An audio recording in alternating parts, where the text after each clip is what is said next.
welcome once again to another edition of the Ministry of Horror. I'm your host Tezz, as per usual, and we are back with another slice of weekly horror news and reviews. There's not a huge amount of news to go through, but there's a few little tidbits here and there, and then we're going to be doing a couple of films in our review section. Now, every recorded show of the Ministry of Horror, we do a retro review, and this week's retro review is the 1986 film Chopping Mall, and the newer film review, and this took me a little while to decide on what to watch as something new, and we'll talk whether I think I made the right choice or not a bit later on, but our review is going to be of the new film Sorry Charlie, which is supposedly a horror film. We'll talk about that a bit later on. There's not really that much to catch up on, as it feels like it wasn't that long ago that I recorded the last show, The Ministry of Horror.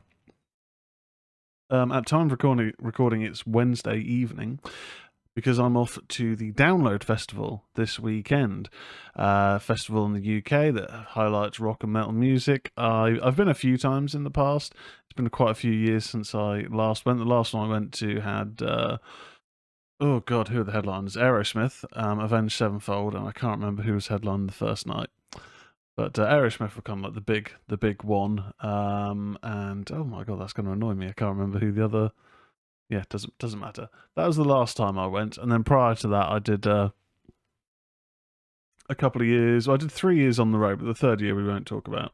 The third year was an absolute disaster, and we were only there for a day. Just that was a nightmare year. But yeah, I've seen Metallica performing the whole Master of Puppets album in its entirety at Download, and that was something I won't ever forget. And it was also the first time I saw Tool, the first and only time I've seen Tool live. And Tool, they are something else. So yeah, if horror fans are arriving at Download, if you see me hobbling about, give me a wave, say hello, and hope you enjoy the weekend, or whatever you're doing this weekend. Make sure you enjoy yourself, catch up on some horror if you so wish, and have a good time. So I haven't really done that much gaming recently. The little moments where I've caught a little bit of gaming time, such as today, I've actually been jumping into UFC. I don't really know what kind of started my interest again in UFC. Not even so much watching UFC, because I dip in and out of events every so often. I haven't yet seen an event that's got me hooked back into it, because I did used to be quite a big fan of mixed martial arts. But yeah, I don't know what it was, but I think I saw that UFC 5 has been on sale recently, and I thought it's still a bit too rich for my tastes. But I knew that I had UFC 4 on my PlayStation hard drive, because I'd bought it quite a few years ago when it came out. So I reinstalled it. I had a career mode, and I've just been dipping into that. So the UFC 4 game has kind of been my FIFA in terms of a sporting-based game that you can just jump in, play 10-20 minutes here and there, and I don't have to commit too much time to it. I think what I'm struggling with gaming-wise at the moment is the game that I need to complete so I can buy the game that I want is a game that's going to take a long time to complete. And I'm enjoying it in fits and spells, but it's Final Fantasy VII Remake, because I do want to play Final Fantasy VII Rebirth, but there's no point playing that until I finish Remake. But I'm just finding going straight from Final Fantasy 16, which took over 30 odd hours, and then jumping into another Final Fantasy VII game just doesn't feel that wise or that fun. I kind of feel like I just need a good 8 to 10 hour pretty linear game for the time being, or alternatively at the moment, just some UFC, do a few matches on that, a few total defenses on career mode, and that kind of does me. I do have Resident Evil 0 that I want to get around to starting to stream.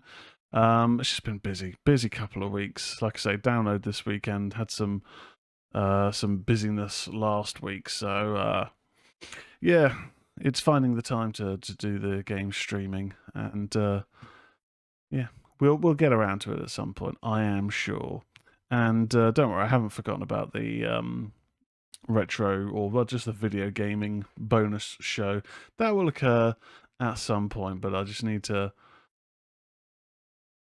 balance my gaming a bit better. But you know, we're not studying at the moment, and that was a bit of a drain the last few weeks, and then busyness. So we'll get there. We will get there, I'm sure. And yeah, horror wise, like I say, it's not been that long since the last show, but man, oh man, have I kind of struggled the last few days with watching something new. So I don't mind renting a film here and there. I quite like going to the cinema. If I can watch a horror in the cinema, then that's brilliant, because I do enjoy the cinema. But we're kind of in that period where not that much horror is coming out in the cinema, and if it is, it's only in the cinema for like a week, and usually that's a week when I just don't have the opportunity to get down to the cinema. So, you know, I missed Tarot at the cinema. I did miss the first Omen, but I did have opportunity to watch that. It's just, again, wrong time.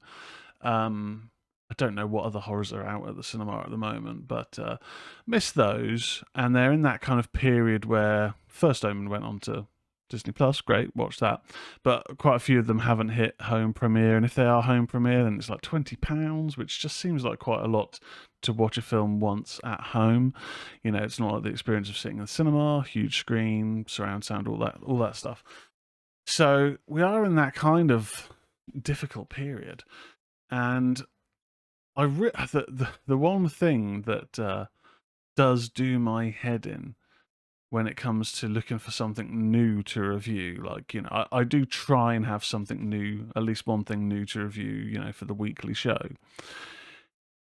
is when it just feels like you're scrolling past the same films over and over again, and they're not films that have just come out, you know, they've been out for a while, or they look kind of crap. And I had been doing that the last few days, and it's one of those things that just starts irritating me after a while, when I'm just going, right, okay, let's scroll the new films on whatever streaming app. Okay, none of this looks good, or I've seen this in the list, you know, a million times. Let's go to the store. Same old.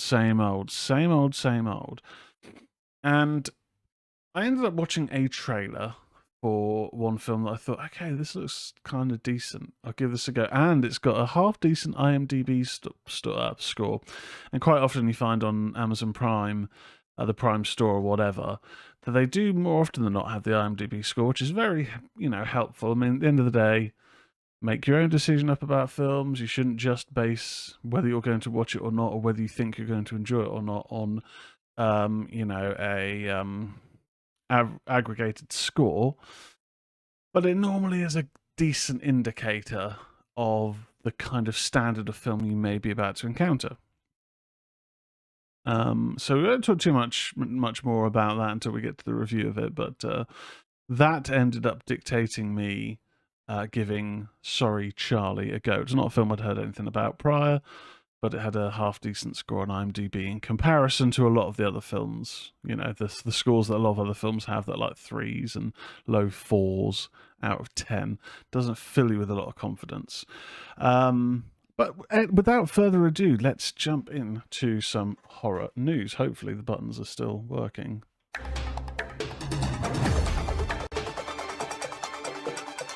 This is the news. Ho, ho, ho, ho.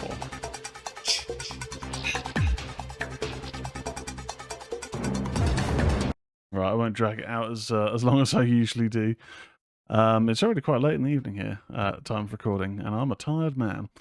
So, as per usual, Bloody Disgusting is the source of all my horror news. We don't, at present, have a list of new film releases this week. I will just do one quick little refresh of the site.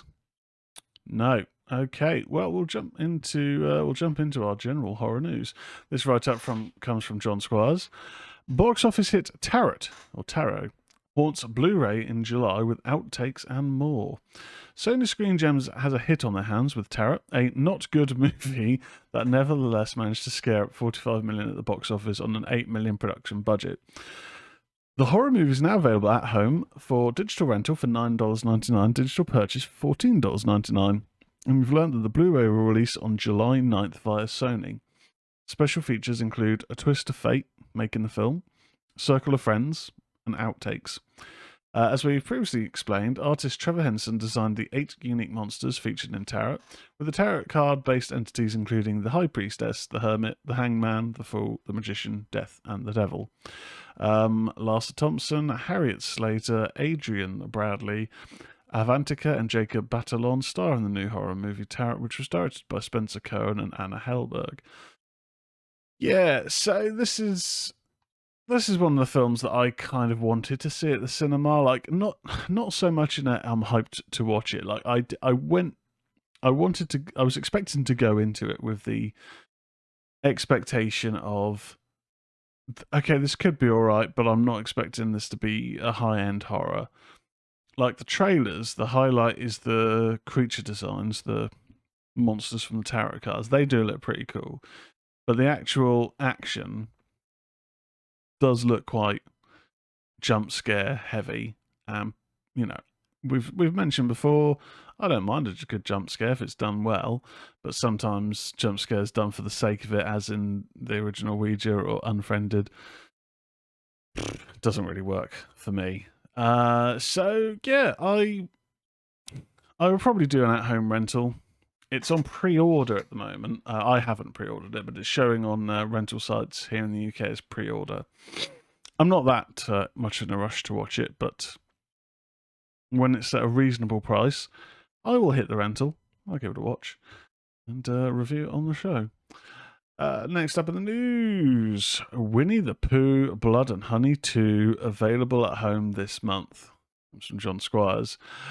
Slasher sequel Winnie the Pooh Blood and Honey 2 was unleashed into theatres this past March, but when will you be able to watch the movie from the comfort of home? We've learned that Winnie the Pooh Blood and Honey 2 is coming home on Wednesday, June 26th, with the film exclusively available on Amazon VOD on that date. And yes, a third installment in the Pooh franchise is already on the way, with Jagged Edge Productions also launching additional horror movies based on iconic pop culture characters, including Bambi, Peter Pan, Pinocchio, Sleeping Beauty, and more. The end game, you ask? These individual movies will pave the way for the Pooniverse Monsters Assemble in 2025. But for now, what to expect from Blood and Honey 2? Deep within the 100-acre wood, a destructive rage grows as Winnie the Pooh, Piglet, Owl, and Tigger find their home and their lives endangered after Christopher Robin revealed their existence.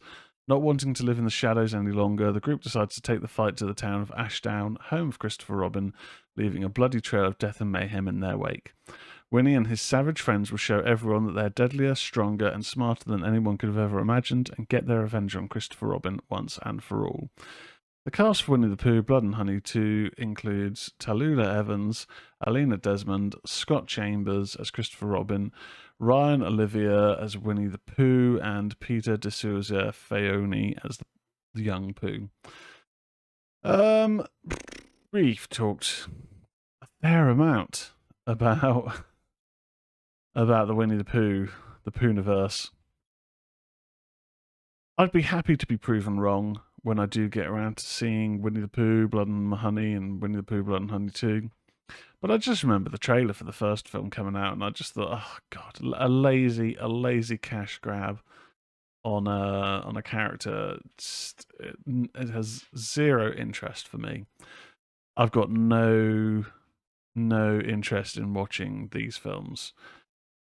I'd love to hear that. Oh, actually, this is really good, because that happened with Terrifier 2, I should say. First Terrifier, didn't care for it at all, but there was a lot of buzz for Terrifier 2. I gave it a chance, really enjoyed it. I say really enjoyed it. I mean, it is disgusting, but I think it's a good slasher. So if I were to hear, do you know what, Blood and Honey 2 or Blood and Honey 3, whatever, really, really good, worth a watch, I'd give it a go. I'd give the series a go. But, life is short. to purposely put myself through something that I feel that I probably won't enjoy. It just seems redundant. So yeah, there you go. If you want to watch Blood and Honey 2, it's coming available at home on Prime Video on Demand. So I don't know if that means, I don't know if Amazon Video on Demand is their store as opposed to Prime. It does seem to say it's exclusively available on Amazon Video on Demand on that date. And the first one isn't available on Prime in the UK, at least. So I have a feeling that must be their store as opposed to Prime. There you go. Next up, video game news comes from Mike Wilson, Bloody Disgusting. Resident Evil Village has sold 10 million copies worldwide. Dino Crisis has been voted as the most wanted sequel by fans. So, another day, another milestone for the Resident Evil franchise, this time with Resident Evil Village hitting the 10 million units sold milestone. Capcom made the announcement yesterday, coinciding with the release of the results of the Capcom Town survey, where fans voted on which franchise they would most like to see a sequel. And you'll never guess what franchise won. 3 years since its 2021 release, geez, 3 years, doesn't feel like it, on the PS5, Xbox Series, PS4, Xbox One and PC via Steam on May 7th, Resident Evil Village has earned 10 million sales worldwide, which makes it the fastest Resident Evil entry to do so. That doesn't move the needle much in terms of its place in Capcom's Platinum titles list at number 6, though Village would now be firmly ahead of Resident Evil 5, 6 and the Resident Evil 3 remake. Capcom subsequently hasn't updated their Platinum titles list since March 31st, so we'll have to see what the final results will be once that's done. Meanwhile, the results of the fan survey on Capcom Town were also revealed, with just over 250,000 people casting their votes. Among the questions, the results for which franchise fans would like to see a sequel to the most went to Dino Crisis, with 80,769 votes, a percentage of 31.7% of the total votes cast. Dino Crisis also fared well with the which of the following Capcom games do you like the best question, coming in second with 10,978 votes to Devil May Cry 5's 15,157 votes. Based on another question regarding complaints, which saw fans requesting that Capcom reboot previous IPs, it's safe to say that Dino Crisis is still very much on players' minds. Whether Capcom will take the survey to heart and not give fans platitudes is another issue. I never actually got around to playing Dino Crisis.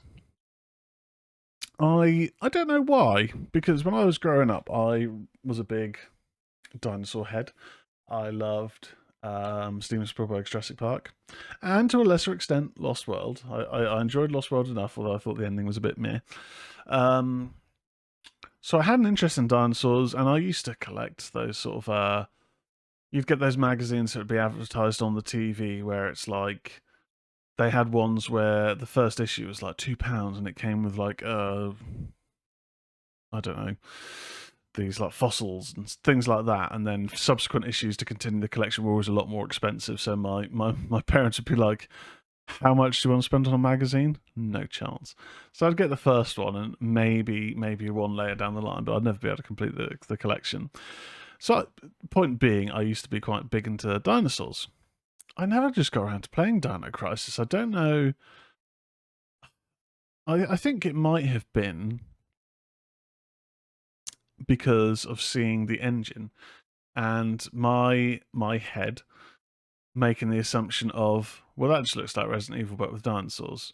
And that shouldn't affect my ability to enjoy the game, but funnily enough, that was the reason why back in the day I never played GTA Vice City. I'd played and really enjoyed GTA 3. I never did any of the missions really, and I did the first few, but I generally just drive around stealing cars and punch-ups and shooting at shootouts and all that stuff, just trying to get 5 stars and just having fun. I think I found some of the missions quite difficult on GTA 3. But I remember when Vice City came out, and I just looked at it and went, yeah, the 80s setting looks cool, but it just looks like GTA 3 in the 80s.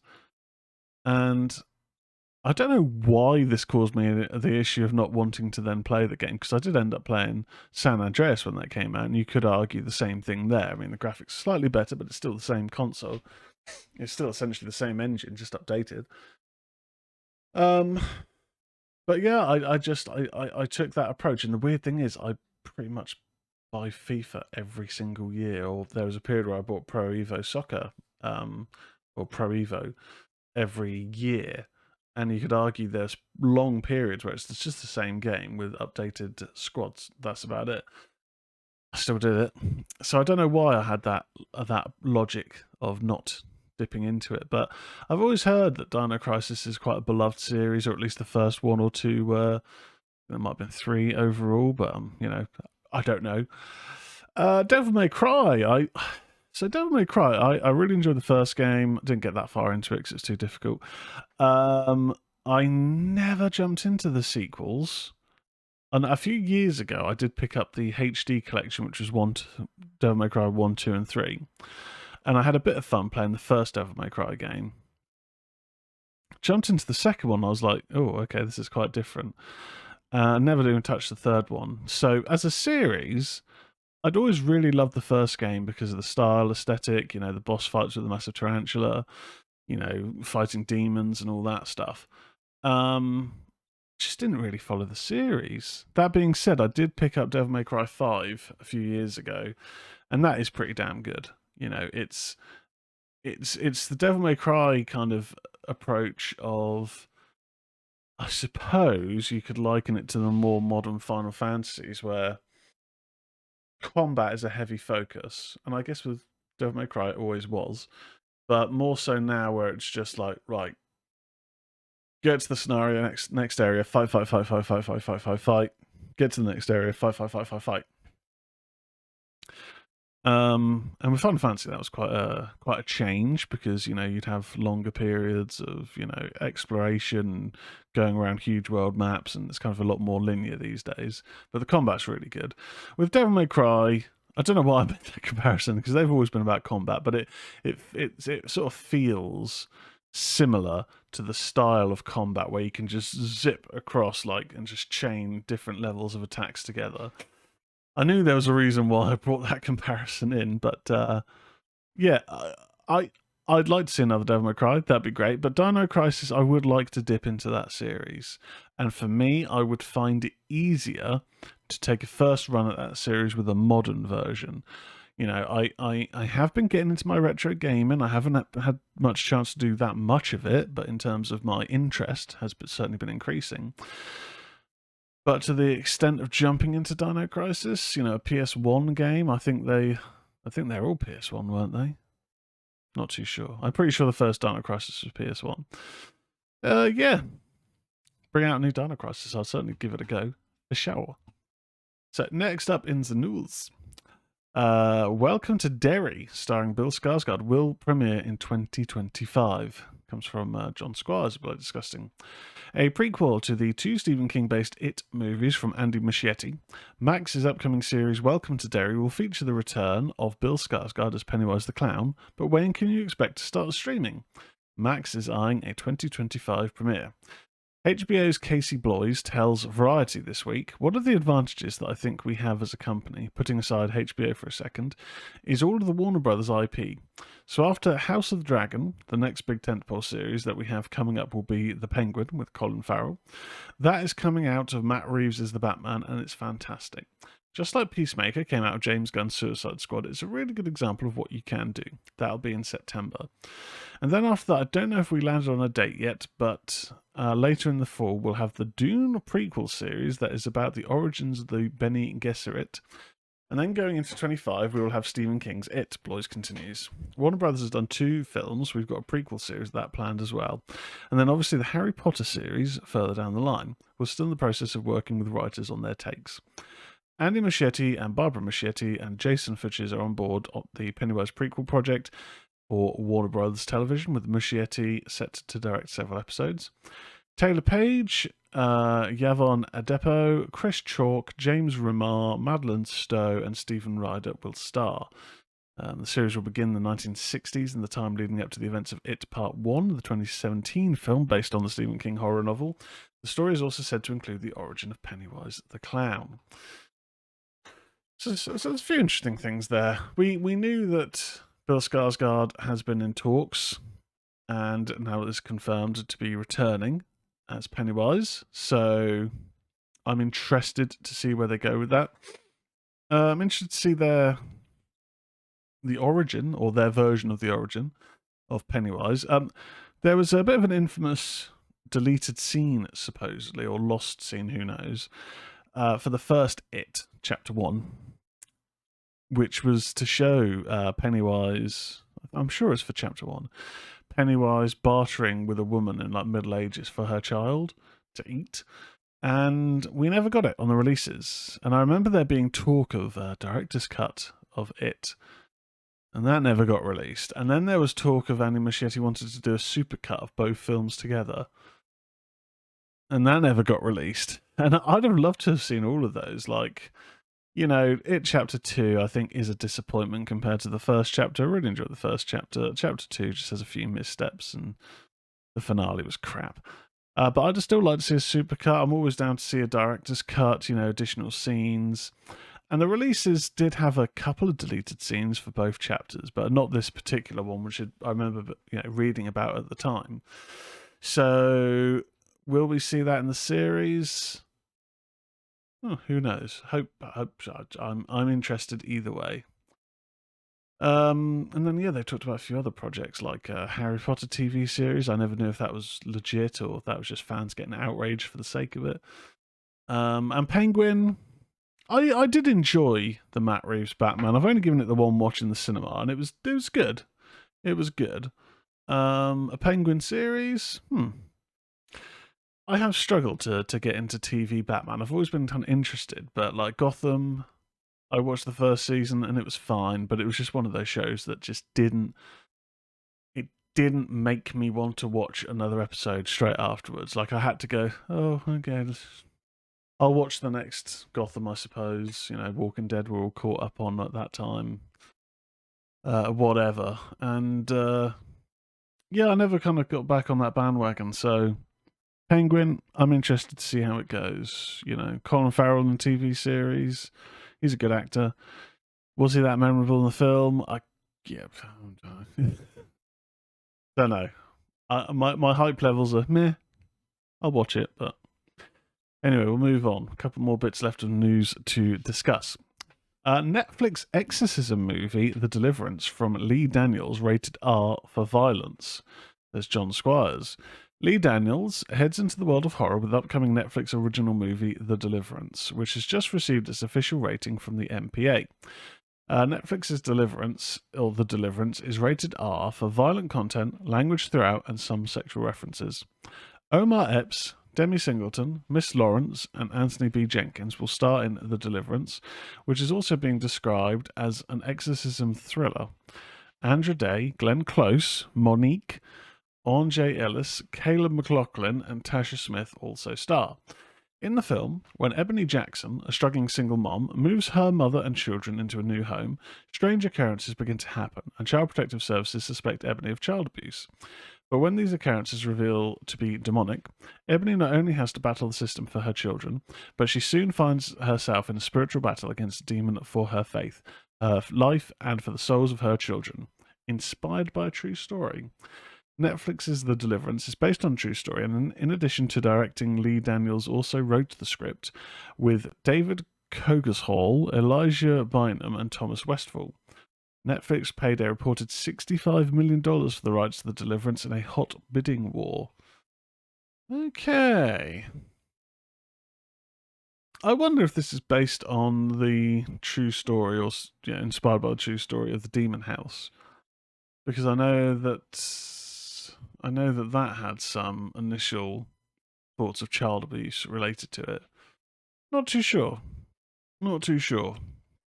I mean, I don't have too high hopes just because Netflix's output, I don't really think has been that good for a little while, I have to say. Especially for horror. But I mean, I suppose the difficulty is, on one hand, you want to go, oh, they forked out 65 million for the rights for this, then it must have a lot going for it. The script must have been really good, or if the film was already finished, you know, they must see something in it. But then, that being said, I've heard nothing but bad things about the Zack Snyder films, and they must have cost a pretty penny each. Harvest Moon, or whatever they're called. Blood Moon, I don't know. No interest. in watching them. God, I am battling the yawns now. Finally, in the horror news, Terrifier 3. Damien Leone teases stomach-turning gore from new effects team. The makeup effects work on this Halloween season's Terrifier 3.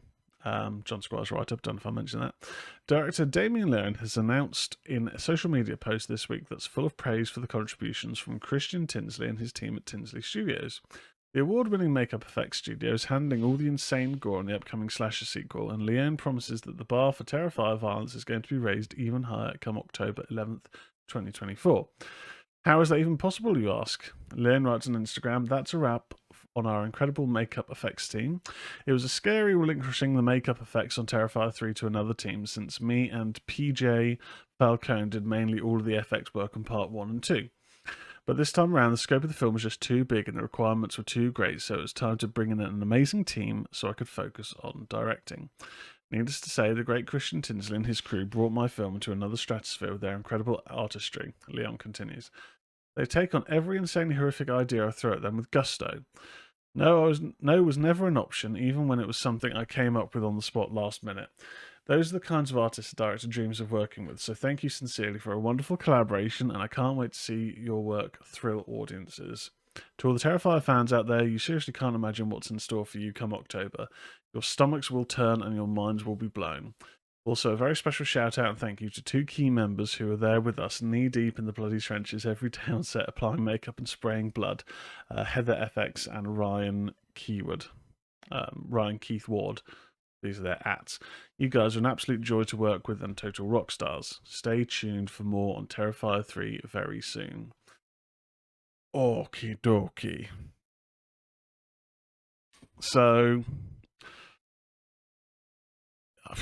I mean, when you watch something like Terrifier 2, there's so many moments when you think, how do you think this up? And 2, how can it be topped? And I'm sure we're going to get those answers, and I'm sure we're going to be disgusted by those answers. But the director's doing a really good job of hyping up this one. The only potential fear would be too much hype that can't be lived up to. And third films and series, I mean, this isn't your typical series, but third films and series are usually a bit more difficult to retain that audience interest. But I mean, I don't know. I'm still going to watch it. I'm still going to see what kind of insanity they can come up with. And I'm also going to see what sort of character Chris Jericho plays.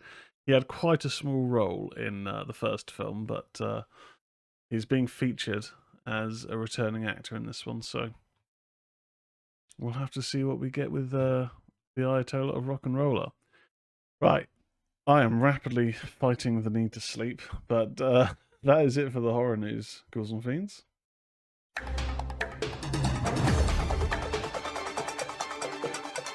That was the news. Oh.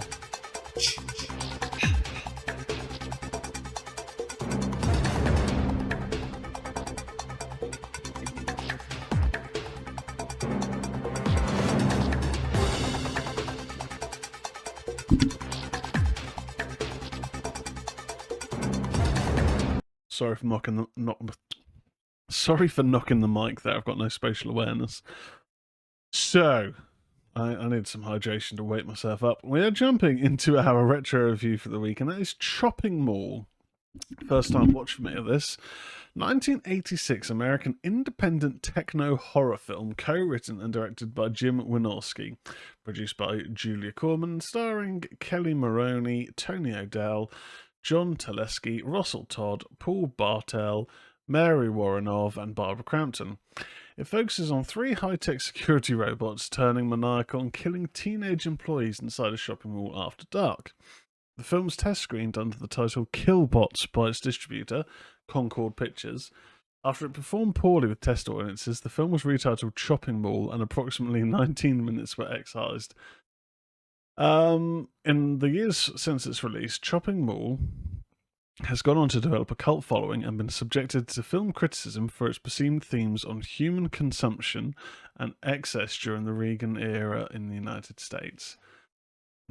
Oh, okay, so I decided to give this one a watch because I was looking for a retro film, and I thought, okay, let's put my Shudder subscription to use. Let's have a quick look, see what jumps out at me as a retro film that I've never seen before, and I get the enjoyment of a first-time watch, and I get to give you my first impressions. And yeah, I'm not going to lie, the fact that this is like 75 minutes long was appealing. 76 minutes long, I should say. And it's, yeah, I mean, don't base it on the artwork, is all I'll say, because the artwork is incredibly misleading, to say the least. So we'll talk a bit about the plot, and we'll get into any highs and lows, and my thoughts and feelings on the film before we get to a review score. Park Plaza Mall has just installed a state-of-the-art security system, including shutters across all exits and 3 high-tech robots programmed to disable and apprehend thieves using tasers and tranquilizer guns. Alison and Susie, co-workers at a pizzeria in the mall, join their respective boyfriends, Ferdy and Greg, along with their other friends, couples Rick and Linda, and Mike and Leslie, for an after-hours party in a furniture store where Mike, Greg, and Ferdy work. Once the mall closes for the night, the couples begin to have sex, drink, and party inside the furniture store. Outside, a lightning storm strikes the mall several times and damages the computer controlling Protectors 1, 2, and 3, which malfunction and kill the technicians and a janitor before starting their routine patrol. When Mike goes to purchase cigarettes for Leslie at a vending machine, Protector 1 attacks him and slashes his throat. When Leslie goes to find him, she is chased by Protector 1, which kills her with a laser. The others witness Leslie's death and barricade themselves in a stock room. I mean, that's pretty much the first half of the film gone, and apparently there's a lot more than that, but so anyway, the artwork, in case you're listening to this on podcast platforms, not watching it on the YouTube, which check out the YouTube, Ministry of Horror, give us a subscribe, TikTok and all that good stuff. I'll go over all those plugs at the end. The artwork has a cyborg arm that has been chopped off so you can see all the wires sticking out at the end, holding a department store bag with a rip in it, which is showing a human head inside. So, and also with the title Shopping Mall, you get the idea, okay, this is a horror setting at a shopping mall, but it's going to be dismemberments by cyborgs. It's not quite. These robots make the Daleks look high-tech. They're basic as flip. They're basic as fuck. I don't know why I censored myself. They do look pretty shonky, the actual robots themselves. The kills aren't terrible. There's a couple of technicians at the start where at first I was thinking, are these technicians twins, or have they just used the same actor twice?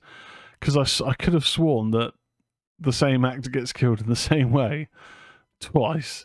Don't know what was going on there, but there's a bit of humour with the kills, like the janitor who was that Dick Miller? Yeah, I think it was Dick Miller, who I remember mainly from Gremlins. Yeah, I'm just trying to just having a quick look to make sure it's the same guy.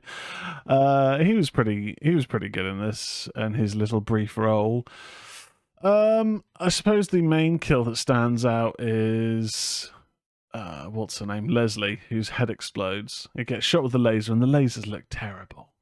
They do look terrible, but it is, mid-80s. It's kind of at the height of bad CGI, so effects and all that. So you can't complain too much, but there is a moment where some of the guys are getting chased down this hallway and lasers are going everywhere, but then a guy just jumps out with his machine gun spraying bullets, and it's like, well, surely these robots could just go, well, you're right there, boom, laser, but the lasers are also being shot as badly as the bullets, so you can't really hold them too much, against that.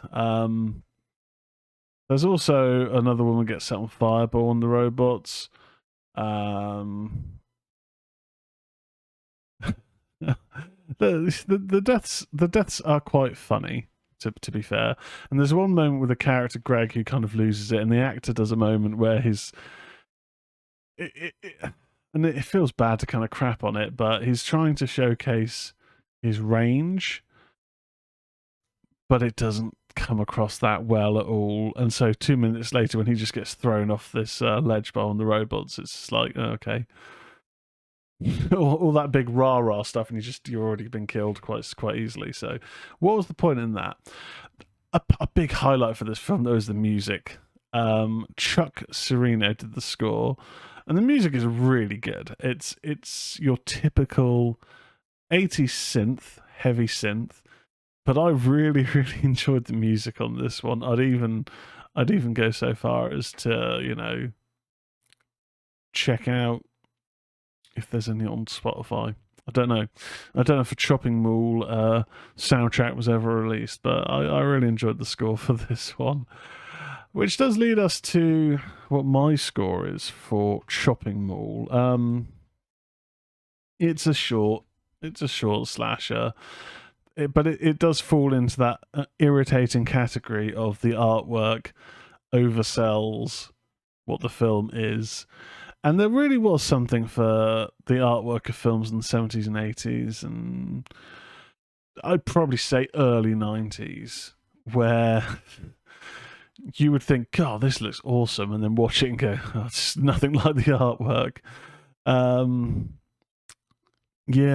if the artwork showed the robots on it as they are in the film, I may have thought, you know what, it's not worth it. But the music was decent. A couple of the kills were all right. The acting's not great, but it's typical of that sort of low budget 80s era. I mean, Barbara Crampton's got a small role in this, and Barbara Crampton's always good. But I suppose it's the main leads. They're all quite interchangeable, really. I'm gonna give it a 5.5 out of 10 because a couple of the kills were good and the score was pretty good. So, I did have fun watching it. And the fact it was only 76 minutes long played in its favour for my attention span. And then finally, a film that drew me in because it's got 5.3 on IMDb, which seems to be a high score for new horror films releases these days. Not Chopping Mall. Sorry, Charlie. Sorry, Charlie is a 2023 thriller, horror, tension, whatever you want to call it. It was down in the horror section, so I'll go with that. Sorry, Charlie is a 2023 film. It's also an hour and 15, so clearly my attention span's getting shorter and shorter. Currently holds 5.3 on IMDb. A remote helpline volunteer is targeted by a stranger who lures women from their homes with a recording of a crying baby. Directed by Carlton Tran, writer Luke Genton, stars Kathleen Kenny, Connor Brannigan, and Marissa Brown. This is a Tubi original. I've seen a couple of reviews, like just kind of Googling the film, giving it a pretty decent score, and I don't understand why. I don't understand if I watched a different film to everyone. I thought this sucked. And I know that's not a constructive feedback, an accurate way to describe the film constructively and all that stuff that you should do when reviewing, but this is just, man. I mean, even looking at the reviews, the first one is 8 out of 10, an immensely enjoyable and likable genre effort. Solid genre effort. Generally impressive setup that sets about intriguing sense of folklore for the main villain, and supposedly it's based on a true story. I mean, the trivia here says it was filmed in 7 days. Not surprised. Horror thriller. I thought this sucked so much. It didn't help that I just didn't pick up in the trailer that this is a one-person show for the most part. Basically two actors in the whole thing. But the majority of the film is focusing on Kathleen Kenny, who is a remote working helpline volunteer, but has had an incident when they were assaulted. I'll just say, quite nasty, and it appears that this person who did this event is also doing those to other people and luring them with this recording of a crying baby. Oh god, this for a 75-minute film, this is such a slog. It's such a contrast to Chopping Mall. I found this just really a real plod, and I resented the fact I spent £4.50 on it, considering there are other films like the Jack in the Box, Revenge or whatever it is, the new one. I just didn't watch that because I hadn't seen the second one. I thought if I have to rent the second one and the third one, I basically spent £10, and I'd prefer to watch them if they're on streaming. You know, I'd like to watch them, but £10 is £10 in the cost of living crisis. You know, whereas this, man, I resent the fact now that I spent any money on this. I'd have much preferred to have watched those films, considering I've seen the first film, the first Jack in the Box film, and that's decent. It's a decent film. And from the looks of the trailer for the new Jack in the Box film, the budget has gone up, and you know they've got a lot more production work behind it. So you know, fair play to the makers of that. This though was crap. I need to try and think of some positives. I mean, the mask design, I suppose, for the gentleman, as is called in the cast list. Okay, fine. And there's quite a big cast list for this, but it's mainly just people on the telephone because she's a remote call worker. This really. I suppose the way where I may be being unfair on this is that I didn't have my full attention. I did spend the first few moments of the film on my phone. That is on me. I should be giving a film my full attention, especially for a review. But I found straight off the bat, I was like, really that interested? I'm not really that interested. Why did I spend money on this? The performance, I suppose, of Kathleen Kenny is fine. I didn't think she was bad in the film. I just didn't think she was really given. She was given no one to bounce off of. You know, it was all basically isolation with a couple of interactions here and there.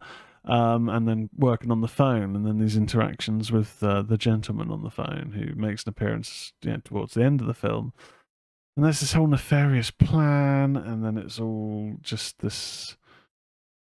I won't go into it, but the finale goes a particular way, and it just. I felt my eyes rolling too much, and you don't want to be watching a film and rolling your eyes at it once, let alone multiple times. But I left the film. I left the film finishing. Well, as soon as it was finished, I went upstairs, and my girlfriend said, "Oh, how was your film, honey?" Straight away, I was like, "Oh shit." It was. I'm going at 2.5 out of 10. I felt a 3 was too high for it because I just didn't enjoy it at all.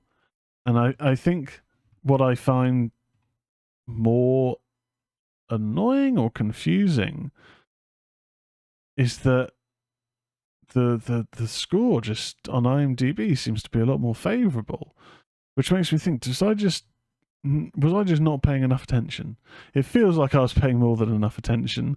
Was I watching a different film to everyone else, or do I just have different tastes? I mean, I'll have a quick look at other user reviews. 8 out of 10, 8 out of 10, 8 out of 10. One clever little horror movie. Great stuff. Were these actors in the film? And I know that, seems a bit pedantic. They've given it 8 out of 10. The aggregated score is like 5.3. So they're the reviewers. Can I click the 478 reviews? 7.5% of reviews gave it a 10 out of 10. 7.7% of reviews gave it 1 out of 10. But yeah, the average, the majority, is 6 and 5 out of 10. Which baffles me, man. That baffles me. The unweighted mean is 5.4. But 5.3 is the average. Fine, whatever. I don't know why it has me so vexed. But yeah, sorry, Charlie, 2.5 out of 10. So anyway, that's wrapping up this still fairly sort of standard length show. I thought it'd be a lot shorter. I am struggling to stay awake, I'll be honest. That wraps up the show for another week. Be sure to head to the YouTube channel, give us a subscribe, like the videos, all that good stuff. Share it to your friends who are horror fans or just generally horror fans. I mean, they're not going to watch it if they're not. The podcast platforms, it goes out on Spotify and Apple Podcasts. Be sure to give it a like, whatever, follow the channel, whatever it is on your preferred platform. If you do fancy watching the live shows, which go out every other week, we're on twitch.tv/Tezzius, Tezzzus. A part of me does feel tempted to move the live element of the show into YouTube. I guess my kind of focus has now really been kind of building on YouTube. And Twitch, with the watch parties gone, and I don't know, if I could get into the swing of doing gaming streaming, it would feel more worth sticking around on Twitch. But at the moment, I'm not too sure if that's the right platform still for the podcast. We may go to YouTube. Nothing has been decided just yet. I'm just still throwing the idea around. So yeah, head there. If you have TikTok, we do have a TikTok channel. I do put up clips occasionally when I can remember. And that is ministry.of.horror. And also on X, we're ministry_horror. So whatever socials you're on, give us a like and follow, subscribe, whatever on there for all the latest little bits and information over on there. God, right, I need to get some sleep, and then tomorrow I'm heading to Download. So I'm quite excited to see quite a few bands there and have a good old time. So whatever you're doing this weekend, whether you're rocking out, or whether you're chilling out, or whether you're horroring it out, have a good time, ghouls and fiends, and I will catch you later.